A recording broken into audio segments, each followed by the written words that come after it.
India England இடையே கையொப்பமான தடையில்லா வர்த்தக ஒப்பந்தத்தின் மூலம் இளைஞர்களுக்கு வேலைவாய்ப்பு உருவாகும் என பிரதமர் மோடி தெரிவித்தார்.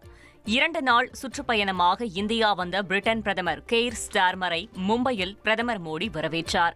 பின்னர் இருவரும் கூட்டாக செய்தியாளர்களை சந்தித்தனர். அப்போது பேசிய பிரதமர் மோடி, இந்தியா இங்கிலாந்து இடையேயான தடையில்லா வர்த்தக ஒப்பந்தத்தின் மூலம் இறக்குமதி செலவு குறைவதோடு ஏற்றுமதி அதிகரித்து இளைஞர்களுக்கு புதிய வேலைவாய்ப்பு உருவாவதாக கூறினார்.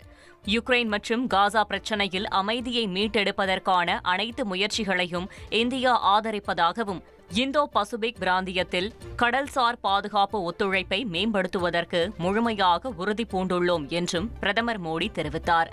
இங்கிலாந்து பல்கலைக்கழகங்கள் இந்தியாவில் வளாகங்களை திறப்பது மகிழ்ச்சி அளிப்பதாக கூறிய பிரதமர் மோடி, அந்நாட்டின் சவுத்தாம்ப்டன் பல்கலைக்கழகத்தில் குருகிராம் வளாகம் சமீபத்தில் திறக்கப்பட்டதை சுட்டிக்காட்டினார்.